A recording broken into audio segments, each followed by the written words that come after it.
একজন স্টুডেন্ট তার একটা সমস্যার কথা আমায় জানিয়েছে। সমস্যাটা হলো কি, যে তার মাথায় হঠাৎ হঠাৎ নতুন নতুন চিন্তার উদ্ভব হয়। চিন্তার বলার থেকে বরঞ্চ বলা ভালো যে দুশ্চিন্তার উদ্ভব হয়। আমি তাকে জিজ্ঞাসা করলাম যে কি ধরনের দুশ্চিন্তা।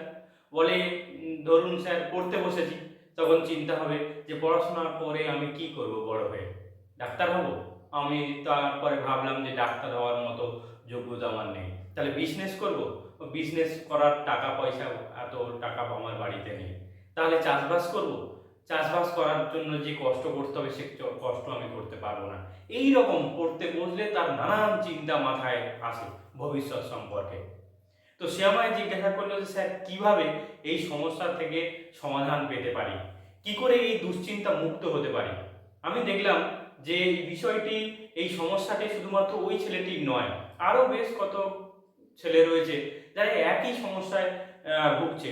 তাদের মাথায় সারাক্ষণ দুশ্চিন্তা আসে, দুশ্চিন্তায় মাথা যন্ত্রণা শুরু হয়ে যায়। সারাদিন ভর চিন্তা করে আলটিমেট কোনো সমাধান খুঁজে পায় না, কিন্তু শুধু চিন্তা করে। একটা চিন্তার সঙ্গে জড়িত আরও অন্যান্য বিষয়গুলো নিয়ে ভাবে, সেই বিষয়গুলো ভাবতে গিয়ে আরও নতুন বিষয়ে চিন্তা ভাবনা করে। তো আমি ভাবলাম ভিডিও করে বিষয়টির একটা সমাধান সকলকে জানাই। আমার মতে তিনভাবে এই সমস্যাটা সমাধান করা যেতে পারে। এক নম্বর, সবার প্রথমে আমাদের যেটা করা উচিত সেটা হচ্ছে প্রতিদিন সকালবেলা উঠে অন্তত 1-1.5 কিলোমিটার ছোটা, রান করা, দৌড়ানো। দৌড়ালে কি হবে, আমাদের শরীরে যে ছোট ছোট রোগ সেগুলো ভালো হয়ে যাবে।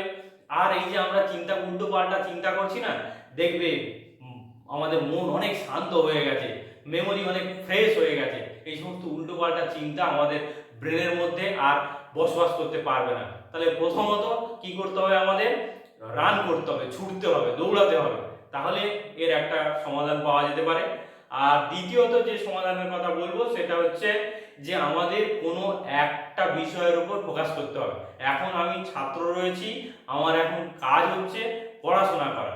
পড়াশোনা করতে পারলে তাহলে ভবিষ্যতে এর উপর নির্ভর করে আমরা যে জীবিকায় যাব সেই জীবিকায় আমরা যেতে পারবো। কিন্তু আমার যখন যেটা কাজ, সেই কাজটা আমাকে মন দিয়ে করতে হবে। একটা কাজ, নির্দিষ্ট একটা কাজের দিকে আমাকে ফোকাস রাখতে হবে। সেইটা নিয়ে চিন্তা ভাবনা না করে কাজটা শুরু করে দিতে হবে। মানে পড়াশোনা করতে হবে, শুধু বইটা নিয়ে বসে নানান চিন্তা ভাবনা মাথায় জোটালাম তা হবে না। নানান চিন্তা দূর করার জন্য আমাদের কি করতে হবে, বইটা নিয়ে জোরে জোরে পড়তে হবে, যাতে শব্দগুলো আমার কানে গিয়ে পৌঁছায়। আমাদের একসাথে আমি চোখে দেখছি বিষয়টা, পড়ছি, কানে শব্দ যাচ্ছে, দেখবে আর মনে দুশ্চিন্তা আসবে না। যদি বইটা নিয়ে শুধু এরকম তাকিয়ে তাকিয়ে চুপ করে থেকে লাইন বাই লাইন দেখে দেখে যায়, তাহলে মনে বিভিন্ন চিন্তা আসবে। কি করতে হবে, আমাদের জোরে জোরে চিৎকার করে করে পড়তে হবে। চিৎকার মানে বিশাল জোরে নয়, যাতে এমন ভাবে জোরে পড়তে হবে যাতে আমি আমার শব্দটা শুনতে পাই। আর 3 নম্বর যে বিষয়টির কথা বলবো সেটি হচ্ছে নিয়মিত শরীর চর্চা করা, ব্যায়াম করা, একটু মনোসংযোগের জন্য একটু ধ্যান করা। করলে আমাদের এই মনের মধ্যে যে উদ্ভট উদ্ভট চিন্তা, ভবিষ্যৎ সম্পর্কে চিন্তা যে কী হবে, এই চিন্তা ভাবনাগুলো আমাদের মনে আর বাসা বাঁধতে পারবে না। আমাদের মন সবসময় ফ্রেশ থাকবে। আমরা যে কোনো বিষয়, যে কোনো কাজ করলে খুব তাড়াতাড়ি কাজটা করতে পারবো, বা পড়াশোনা করলে পড়াশোনার বিষয়বস্তু আমরা মনে রাখতে পারবো। অতএব এই ভিডিওটি থেকে আমি এটাই বোঝাতে চাইলাম, কিভাবে আমাদের মনের মধ্যে, আমাদের মাথার মধ্যে যে হঠাৎ হঠাৎ দুশ্চিন্তাগুলো আসছে সেগুলোকে আমরা কিভাবে সমাধান করব। এই 3টি বিষয় তোমরা সকলে বাড়িতে একটু চেষ্টা করে দেখো, আমার মনে হয় অবশ্যই তোমাদের কাজ হবে, তোমাদের সমস্যার সমাধান হবে।